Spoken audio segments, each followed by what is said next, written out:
Today we are going to worship Radha Krishna. It's a very festive feeling because Sri Krishna came on this earth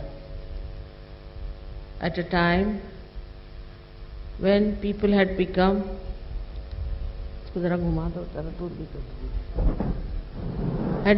extremely serious about religion, about spirituality, and that made the whole aspect of religion as a joyless achievement. And that's how people became very serious. Also, the attention of people was diverted into a kind of a drama which created aloofness from the society. People become individualistic, secretive,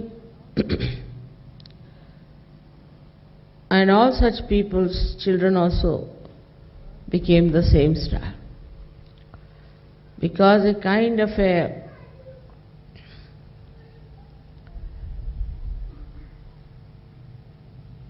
fear perhaps developed among the people who were in pursuit of religion and truth. जरा हटा लो ये सब artificial पीछे के हटा लो. Now the family does make a difference and has a big influence on the personality of the people. So they got it from their parents, and then their grandchildren also got the same type of a feeling. So for 2000 years after Sri Rama went away, the whole situation became a very separate pursuit. And they would not tell each other what they have found. They did not tell even their parents what they are seeking, what they want. In this secretiveness, they got lost. And that's how there were lots of false gurus and false type of paths were discovered. Still, it was not so bad. But this aloofness made the society look so disintegrated. The collectivity was thus, even in the family it was not there.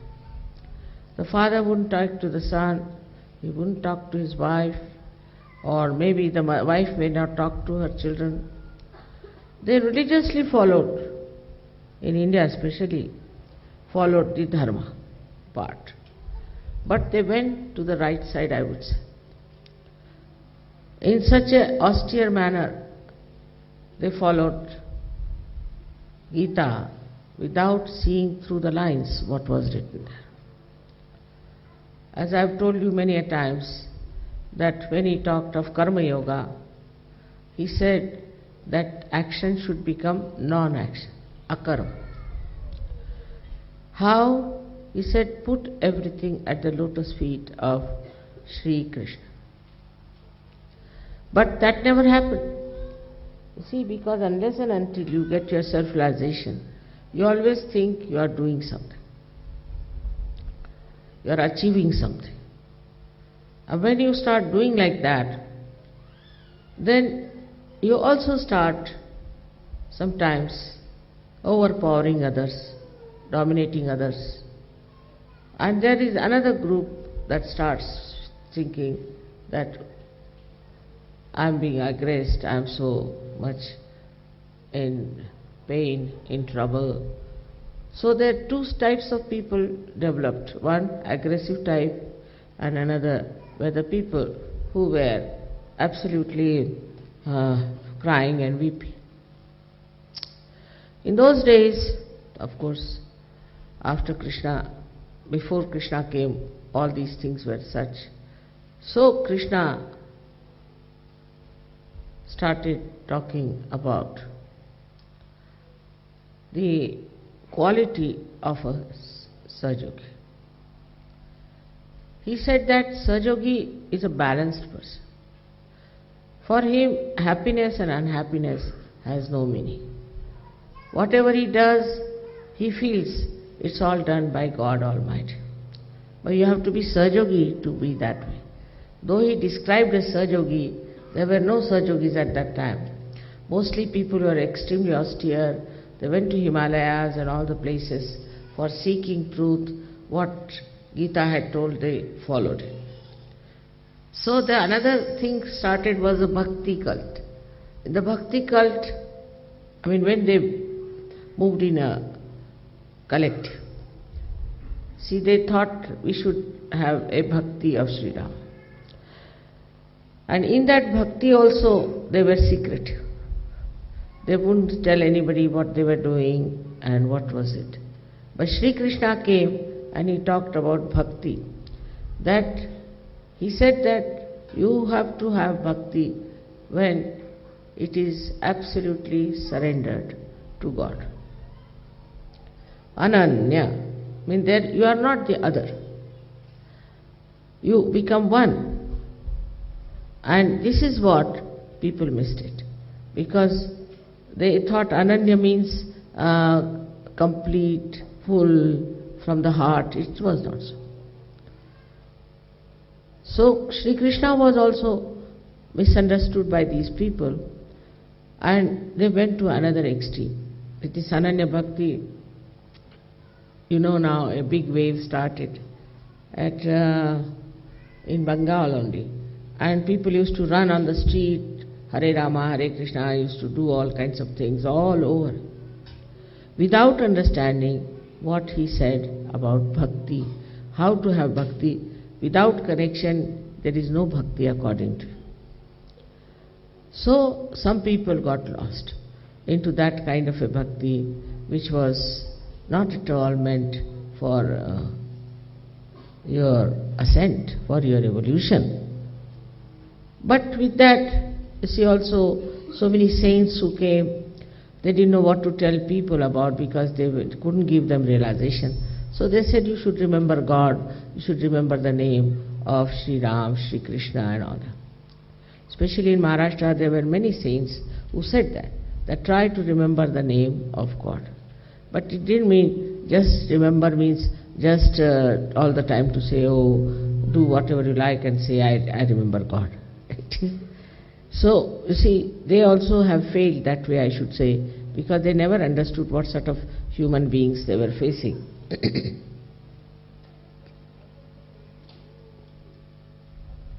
Also the saints became very intimidated by other priests and other people.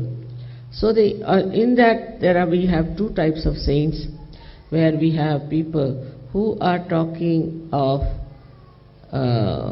viraha, means separation from God. Even Rabindranath was like that to begin with. And then they start talking about the meeting of God. So these another type of saints were the real saints who talked about it. But very few people really showed any interest in becoming that. They would say, we have regard for this, we respect this, we believe in this, we believe in Sri Krishna. They used to go to a place called Pandharpur in Maharashtra. Everywhere you go, you will find Sri Krishna's thing all over the country. Especially in Gujarat, because Sri Krishna ruled there, so they are all believers of Sri Krishna.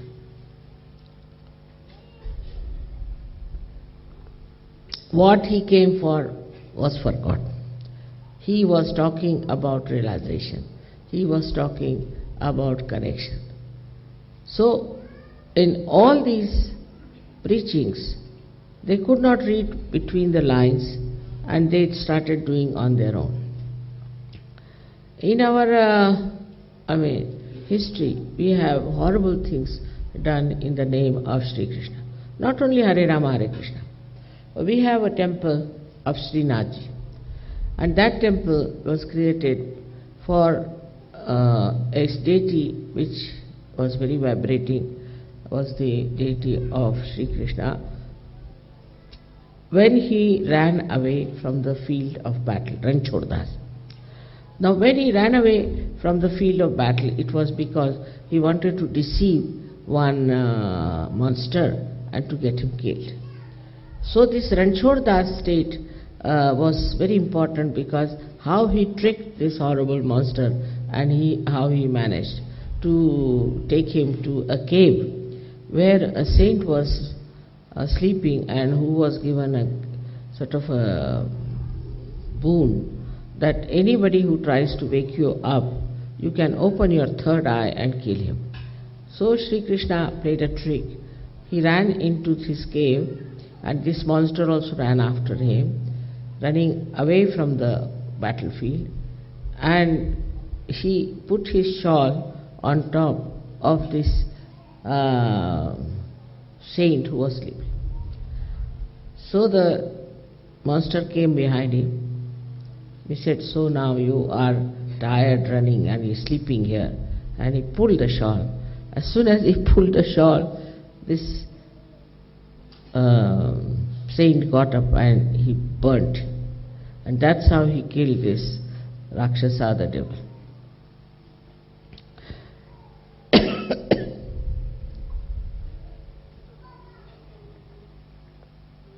So the lifestyle of Sri Krishna was very different from that of Rama.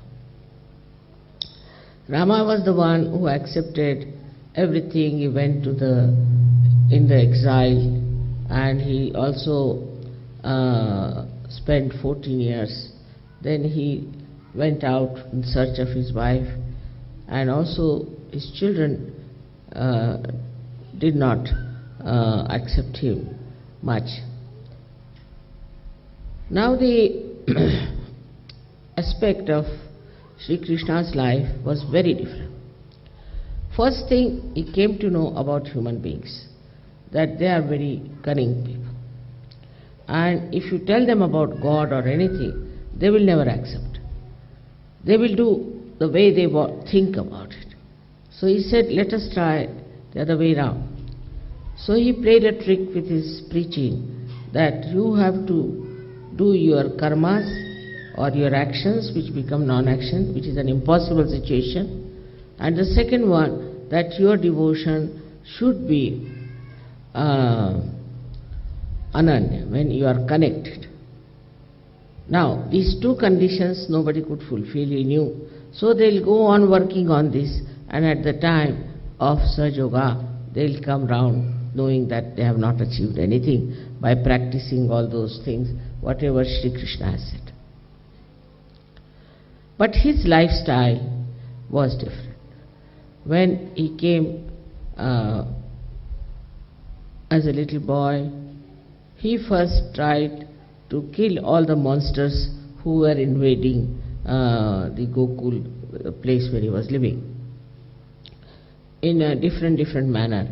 He killed Putana, was a horrible woman. She was a Rakshasi whom he killed just by sucking her breast, because she wanted to poison him with her poison, and that's how he killed him.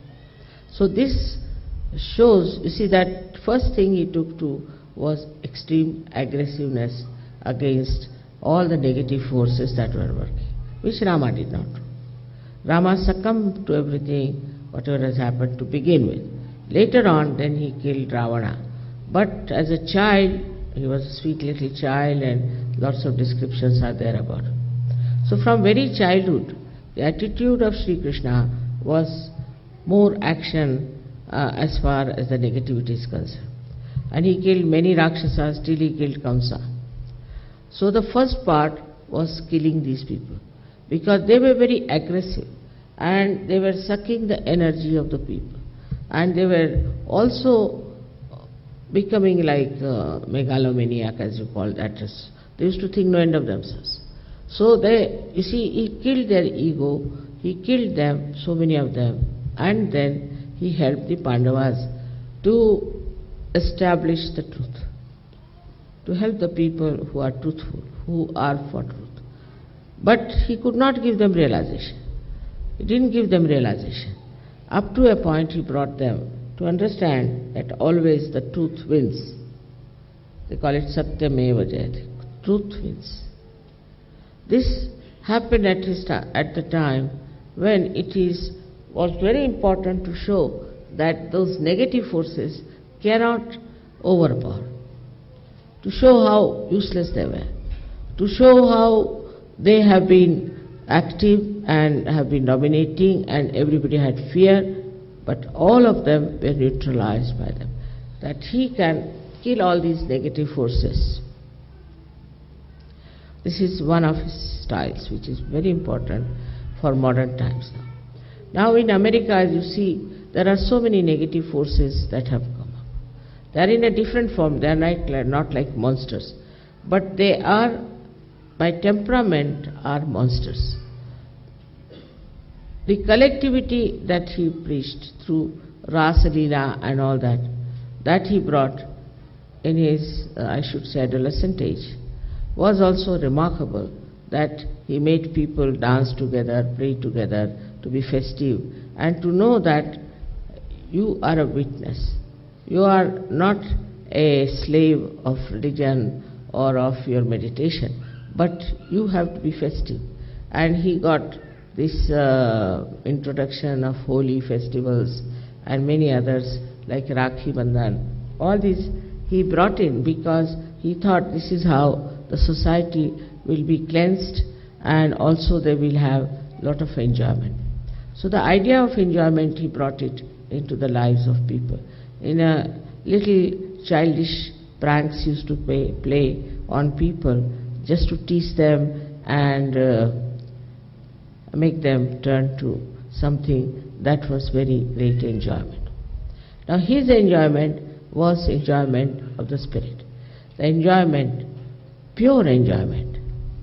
You see, all these things reflected in the American life today, but in a perverted way. Now the sense of enjoyment in American life is absolutely perverted because it is self-destructive. Whatever they take to is self-destructive. You tell them anything, they'll say, what's wrong? Why all these gurus prospered there?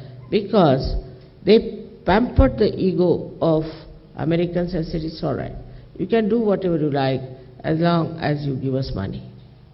And this suited them very well. And they started doing all these things of a sort of, in a way, going into perversion. Like Rajneesh now. Rajneesh came to America, and how people liked him. He had a Rajneesh Nagaram, this, that, and he established there with thousands and thousands of people. But then again Sri Krishna's power worked on him, and he was defeated. Everywhere you find there are so many gurus like that. They all were defeated really by Sri Krishna's power, because he has all the tricks of the trade. He knows how to make fool out of them. Just imagine, this Rajneesh was so powerful, and an idea came into his head that he can become the lord of that place or whatever it is, and they conspired. But it's over, finished. One must know how much also we have achieved. Then was another one, Muktanand, and this 16-year-old fellow, so many of them. One by one, all of them are finished. I would say that it is Sri Krishna's power that has worked. Because his lifestyle was from the very beginning like that, was that to kill all those who were negative.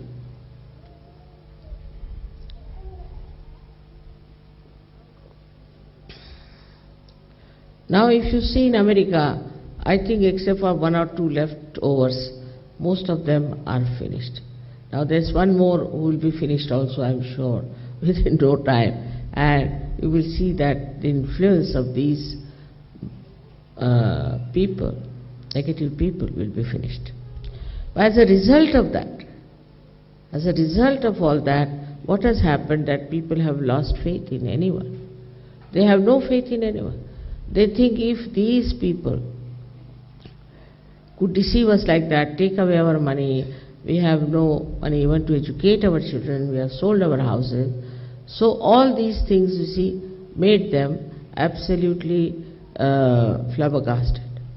And they decided not to have anything to do with the gurus who are coming from India. And that goes against us in a way. But all of them, you see, what they did, we should find out, is that to make a very absurd, queer type of organization. We are not, we are very normal, absolutely normal people. We haven't made any absurd type of religion or absurd type of following or absurd type of meditation, like you'll fly in the air and all sorts of things. But the people of America are not so matured to understand. Otherwise they would not have fallen to these horrible gurus. So on one side we have people who are very much affected by these gurus. On the other side we have people who think that I must be also one of them. And on the third aspect is this, that the people are extremely simple and extremely, I should say, immature. They are like children. So many Americans also told me they are like children. And to approach them, you have to say that a mother's love can only put them right.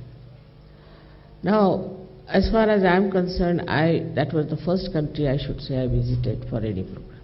In 1971, I went there. So you can imagine we got realization this Sastra Day on 1970 and went to America in 1971. And I gave realization to people, no doubt, to many. But what I felt was that they didn't care for deeper things, firstly.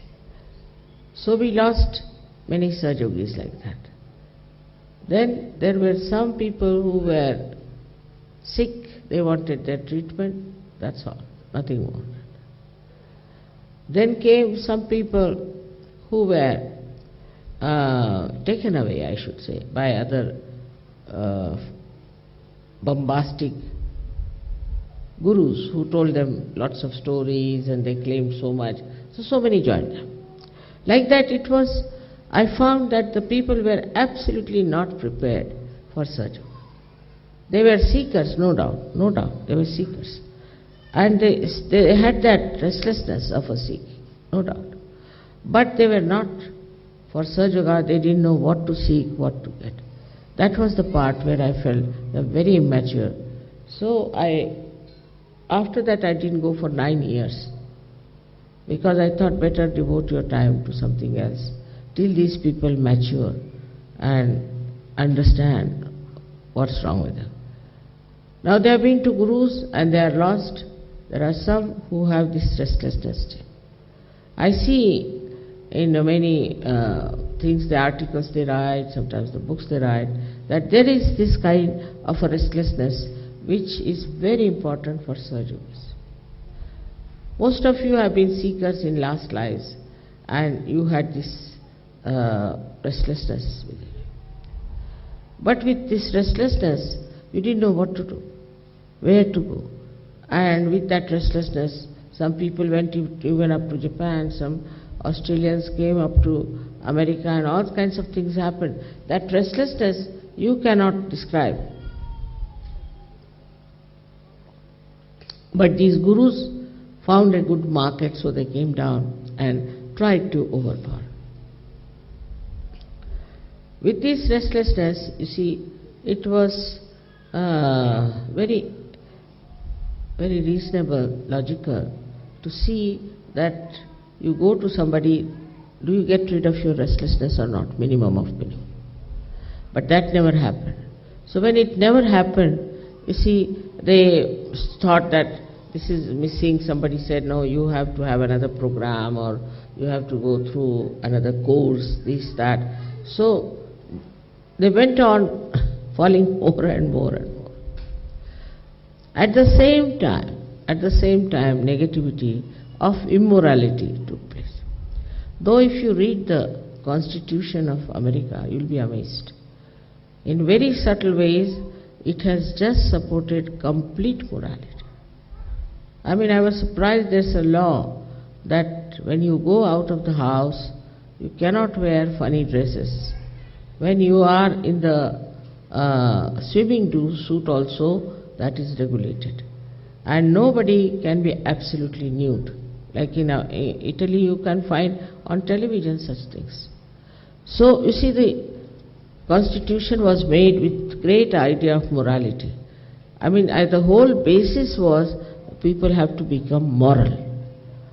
But always if you make any law, human beings have a capacity just to sort of blast it, to say, why this law? I don't want anything.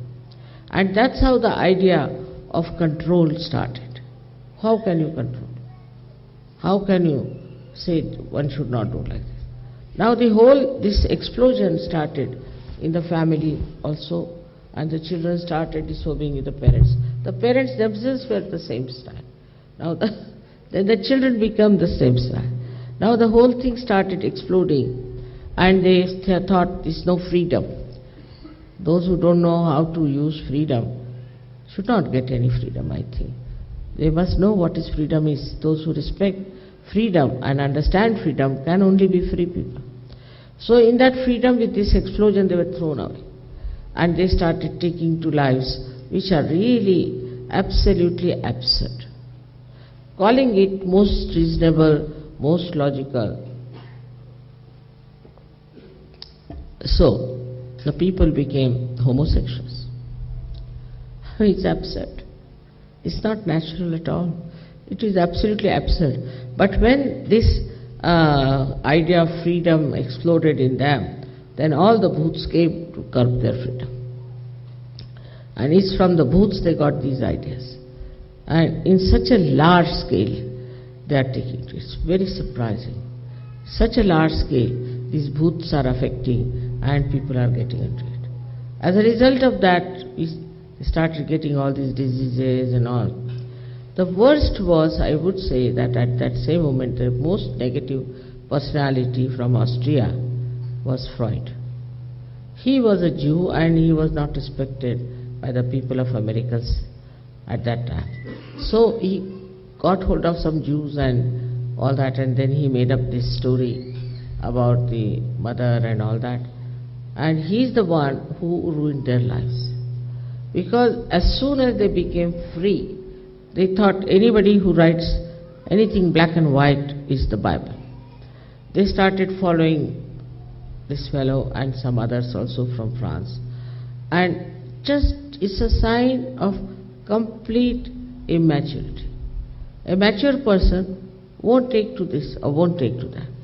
I've talked to some Americans at that time, and they were not such yogis, not seekers, I think. They said, we enjoy every part of life. See, we never have any problem. We enjoy everything. We do this, we do that. The enjoyment is important. 100% our life is full of enjoyment. Now, after that phase, I think this was so when they came to India about 1960s or 50s, they're talking like that. Now they're talking about all the problems they are facing out of these enjoyments. They say that 65% people might become schizophrenic, 30% will become lunatic. Means who are left normal then? I can't understand. All kinds of statistics you see, you are shocked. How could such a big number of human beings get into trouble of this kind? And the diseases they have is also very funny, that they have most of the diseases of Muladhara, where the constitution is based on Muladhara. England has no constitution at all, but they believe more in Muladhar than the people in America. So because when I was wife of a diplomat, I found such a wretched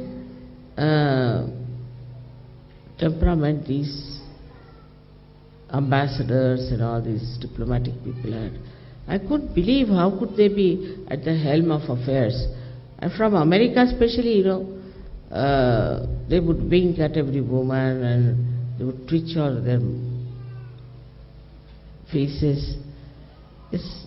And the way they would talk about women was so degrading, so demeaning. And also, women would talk about men. I told you the story, the one who came to England and she wanted to see a pub. And she told me, have you visited this particular pub? I said, what?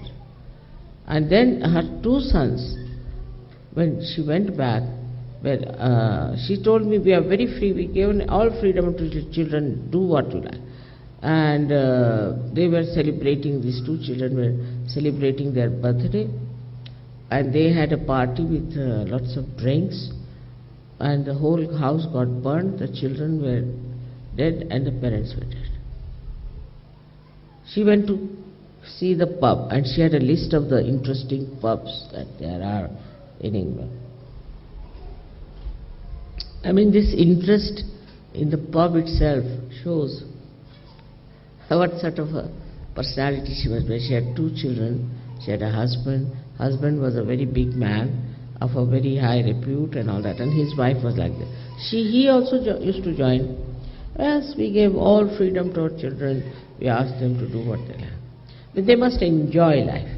Now, enjoyment at what point? Where do you enjoy? You enjoy in your heart. You can enjoy in your sastrana. But with Muladhara, there's no question. Because if you go on like this, there's no end to it. And that has created now tremendous problems in America. I know I feel very sorry. That was the first country I went to, because I could see that there are lots of seekers. But all of them were not there. Some had gone to this guru, some had gone to that guru. And there is one lady actress, she came to my program and she noted down what I was saying and she used it for her own purpose and she started teaching Sahaja Yoga. It's beyond me how they are also very money oriented. To them, money is success, money is joy, money is everything. Now, this third quality, from where did it come, I can't say, but at the time of Sri Krishna, people were very money oriented. In the sense that they used to take their milk to sell, milk and butter and everything to sell in the kingdom of Kamsa, who was a devil. So he used to break their pitchers so that they did not take. But just to make money, they would starve their children, but to make money, they used to take this to the monsters, because he had lots of armies and things and they needed milk. So these women would not give milk to their own children, would not give them butter, but would take all that for these horrible. So that money orientation you see now, I mean, it is like a shadow and the light. If light is Sri Krishna, see what you find in the shadow. It's just the other way down people be. He was such a detached person, that he can never commit any wrongs, he could not do any immoral things. Whatever he did was absolutely moral, because if you are detached and you are doing something, then nothing touches you. He brought in this idea of Leela, of this play, the play of the divine. Now we see in our lives also how the play of divine works. The Sahaja Yogis first when they come, they are really restless. And they go on asking me 100 questions, or they start also dominating others, doing all kinds of things. But once they get the experience of the divine power, then they start settling down. Now then they see that there are so many coincidences that happen, so many miracles that happen. Then they start understanding that there is some power which is looking after us, which is guiding us, which is taking us to the right path. So unless and until this happens, that this understanding, even before realization, if people start getting this realization that there is a power that is helping us, something beyond what we know, then things will start changing. Now, we have to work out in America, we have to tell them, and we have to tell that this is the power there is beyond, is wanting to transform you. There is going to be a global transformation. I can see it so clearly now. In every country I go, I see this, that it works. It works. Whether it is a Turkish country, or it is Tunisia, or if it is Russia, any country I go to, all those people who come, it works.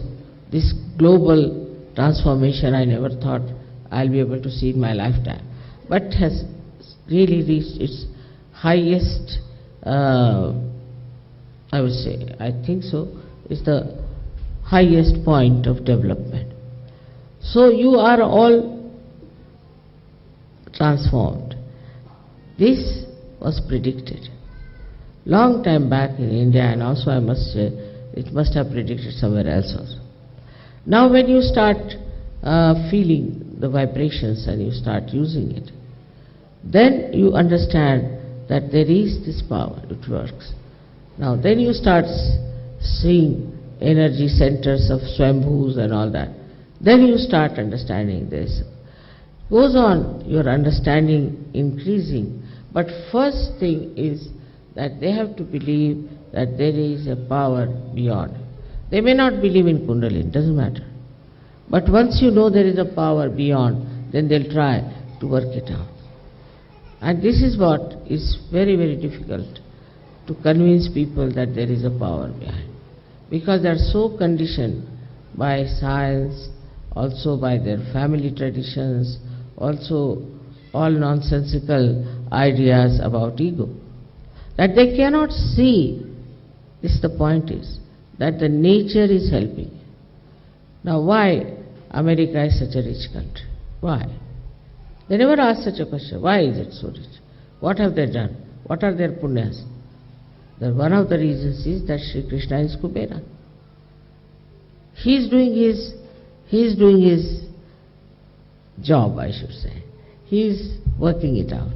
But people not understanding that this is a divine blessing, they think that this is their right to have it, and they boast about it. They are very boastful people. Talk about their own wealth, they'll talk about everything. It's a very different situation and a culture. For in India, if somebody starts boasting about his wealth, they'll think he must be mad, coming from lunatic asylum. Because it's regarded as bad manners. So there's nothing like bad manners, you see, in the West as it is, but the worst is in America.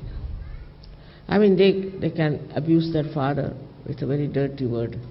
All the time they are using, even the judges, I saw one film in which a judge used a dirty word. I didn't know much of that meaning, but it was not a good word that he used. So they become sort of, what's wrong type of people with this arrogance. I don't know how we are going to convince them about such. I'm going to try also something like approaching these top class people to talk to them about it. Maybe, you see, they might feel influenced that these top class people have taken, so maybe there's something about Sahaja.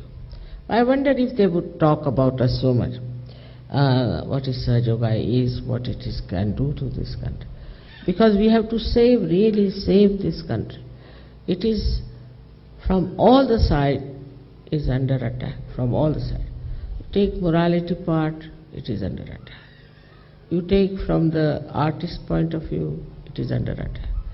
They are not creating many artists there. I went to see their paintings, the latest paintings with modern painting and all that. They haven't got the depth at all. It's all full of filthy things about it, and they talk about absolutely filthy things. There is one artist from India. He went to America, and when I saw his painting, I was surprised. He said, "What are you doing?" He said, "This is what sells here." I said, "And what about India?" He said, No, they will never touch it. It's horrible. He himself knows. But he said, "This will sell here," so he has made it like that. It's a point of judgment. Whether you think it is worth selling or not is the point. Now, whom do you sell? To these people who are not matured enough, who are so much enticed by the Muladhara problem. How can you help them? How can you bring them around? It is a question of people maturing, for which, of course, this Param Chaitanya will help, I am sure. The way yesterday you felt it, I am sure Param Chaitanya has to do something about it. It has to work it out. It has to enter into different dimensions in human beings to understand, like creating coincidences and all that, and then bringing them down to Sahaja Yoga. Can work out, no doubt. Also, Sahaja Yogis must work there. I know there are very few, and that's why they were upset about it, because they have been really working very hard, and it didn't work out there. So they feel that there's something basically wrong. I have told you already what is wrong with them is this, that they lack maturity as far as evolution is concerned. Even those who have come now to Sahaja Yoga have done very well. There are, of course, some who I would say not yet so much of it.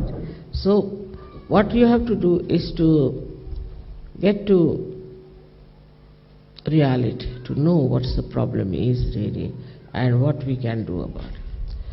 Now, so many European leaders, or we can say European Sahaja Yogis, are free, because I am not going there to Europe. So they should take charge also, and can go sometimes and have some sort of a program, conference, whatever you want, and get in contact with them and talk to them in such a manner that they do feel that this is something very remarkable, something very much what they wanted, something that is the future of the whole world. So this global transformation is taking place, and you have to talk on those lines little strongly. But with media we had very bad experiences, because we arranged a hall and we spent a lot of money there, and not one person came from media, not one. So we didn't know what to do. We had prepared so much food, everything, and everything was wasted. Not one person from the media came. So also we can start a kind of a newspaper, could be some sort of a media of having cable TV or something like that, by which we can propagate Sahaja Yoga, tell them what good it has done, what it can do. It's quite a mad place, because they have so many books, everything is so much, every number is so much, that if you write a book also, I don't know where will it be lost. Now for today, I have to announce that my book is ready now. I have done it, and I would like to publish it now, so that it will be available to you, and I'm sure you'll enjoy. Not only that, but it will help you to understand the problems of the West. I have not dealt in that the problems of the East, but I have dealt in that with the problems of the West, what problems they have, and how to tackle them. So this book they will be bringing now and showing you. We'll see how it is published and how people like it. That part I am not doing.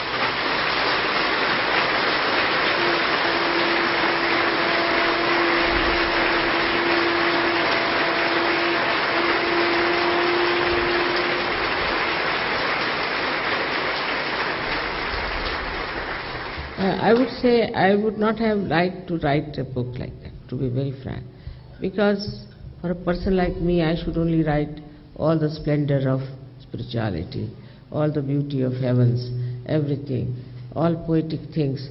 But I thought reality is very different and people must be told what is the reality. So I ventured to write this. Otherwise I would have liked to write something like Amrutanubhav, written by Ganeshwara. But there's no controversy, nothing, just sweetness and just overflowing compassion. I would have been very happy. But that doesn't work out, you see. It will float in the air, I think. So I thought first I must write this book and point out where are we wrong and to make you aware of it. Then what we can do is to have another book I could have with all my experiences with Sahaja Yogis and Sahaja Yoga. Would be another interesting thing.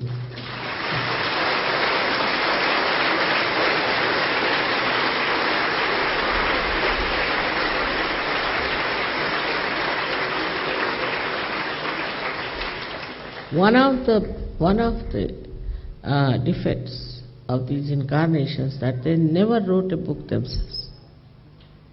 You see, Christ never wrote any book. Krishna never wrote any book. Rama never wrote any book. They knew how to read and write, but they never wrote. And then we have people like Nanaka, who has written, not himself so much as he has compiled all the great literature of the realized souls. All right. Then, still what happens is something that they just read it word by word. Then they have to finish in 2.5 days the whole thing. So one person reads it, puts the finger at one point, finished. Then another one comes, starts from there, puts the finger, here it is finished. Nothing goes in the head, you see, that's the problem is. Same with Muhammad Sahib, he never wrote the book. If he had himself written the book, it would have been very different. But somebody else in the 5th Khalifa, who was a very cruel and a bad man, who wrote it. Same thing has happened with the Bible. So you see, it's like such a great diamond is put in the mud. And everywhere there are complications because of this. You cannot blame these great people. But only thing that is happening is all bad name is coming to them. They are not the ones who wrote anything wrong. They are not the ones who would say anything wrong. But if the book falls into the hands of some people who are absolutely adharmic, who are cruel, then this is what happens. Now you see what's happening with Catholic Church. You see what's happening with Muslims. Everywhere you find there is violence, there is corruption, and there is fighting. This is no religion. Nobody could have preached that thing. But it is doing that way, so now you all stand out of all this, where you love each other, you care for each other, you enjoy everything. Despite that, your enjoyment is absolutely pure. And this is what is to be seen by others, and it can work out. I am sure one day in America, we will be there very successful. May God bless you.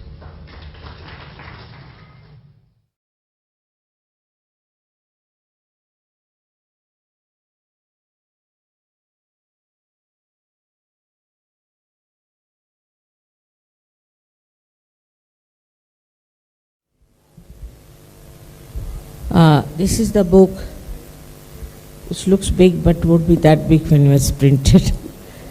Is going to offer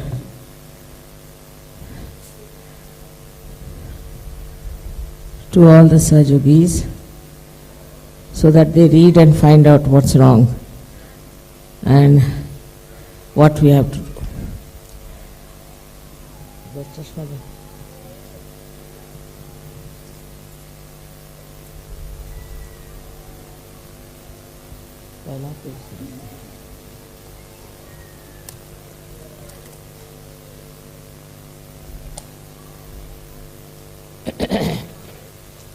In the preface I have written,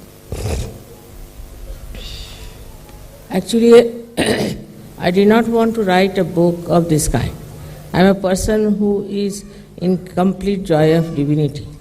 This is all pervading joy of divine love, and I wanted everybody to enjoy it.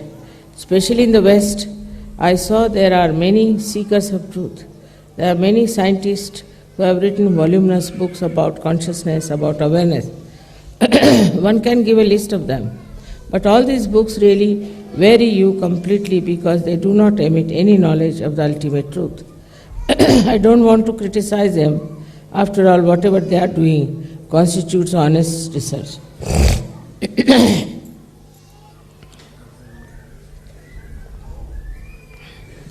But why not also give a chance to this new discovery which is being made? Why not humble down to see what is beyond this mind which gives you all this artificial intelligence?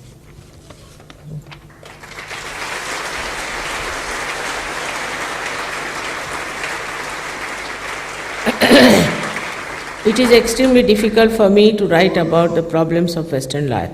It is like a tree which has grown outside. This is now to be pushed towards the roots and made to grow inside. It is only by going deep inside that we can find out what the problems of the Western civilization are.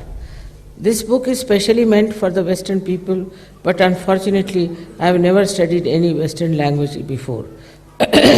English is one of the blessings of the British given to India when they ruled our country. But there too, unfortunately, I studied in a vernacular school and later on in a medical college where there is no question of learning this language. English, which is today universally accepted, especially in the West,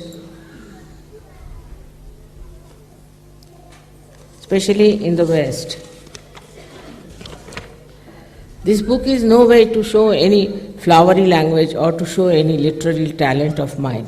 It is just a straightforward statement of facts which I know, which I want to communicate with the Western world. I would request people not to waste their time in finding faults with my English, because that is not my mother tongue and I never studied it. Unfortunately, I could not get anybody else to write for me because it had to be written by me personally. The most difficult part is to convince a human being that in the entire creation, he is the most highly evolved being, that he is capable of becoming a glorious personality, a beautiful, peaceful angel.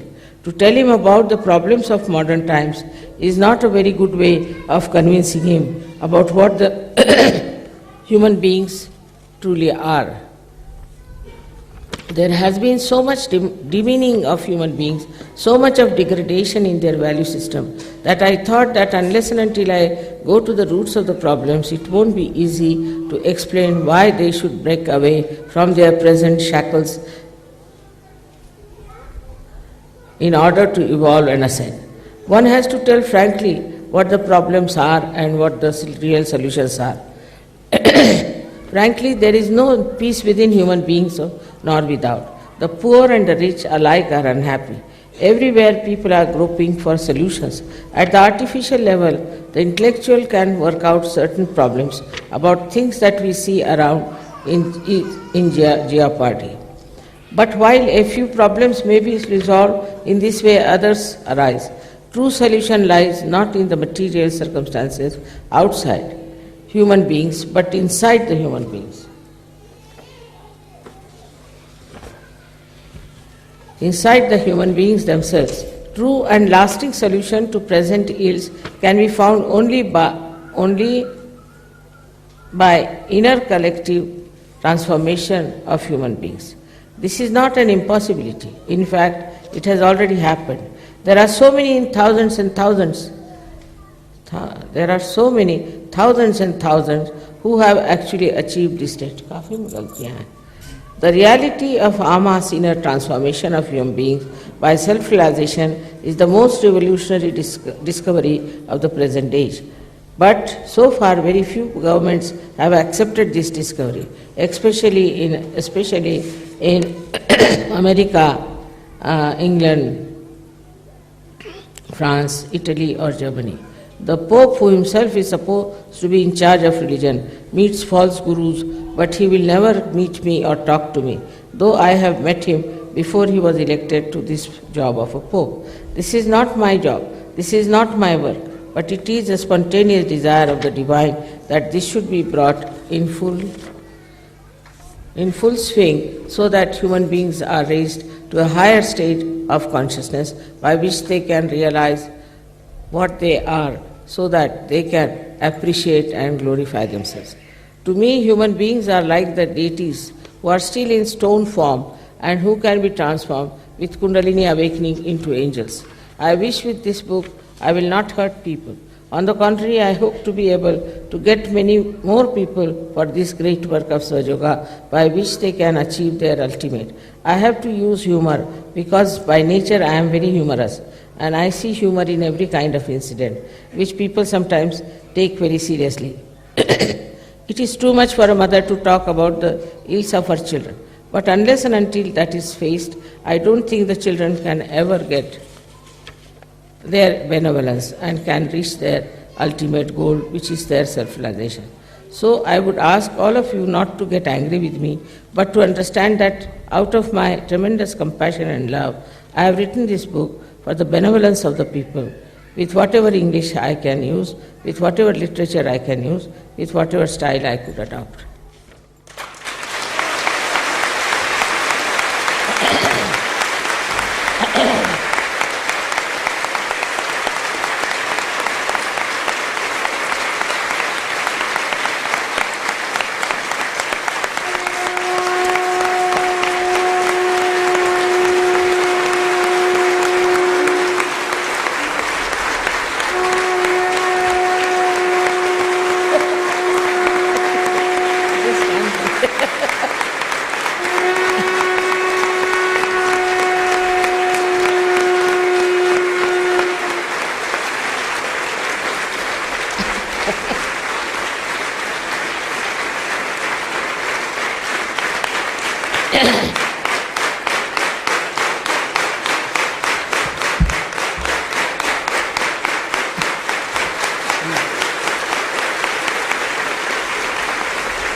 Thank you very much.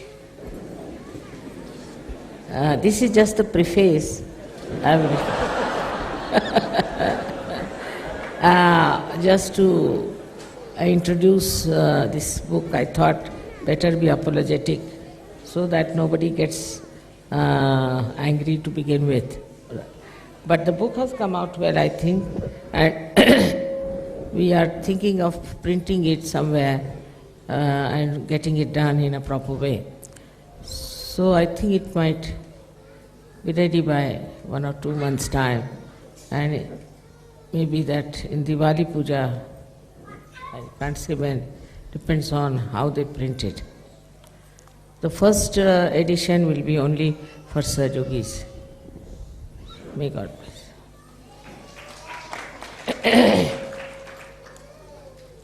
लगा दो इसमें काफी मिल करती है इस वाले में है शायद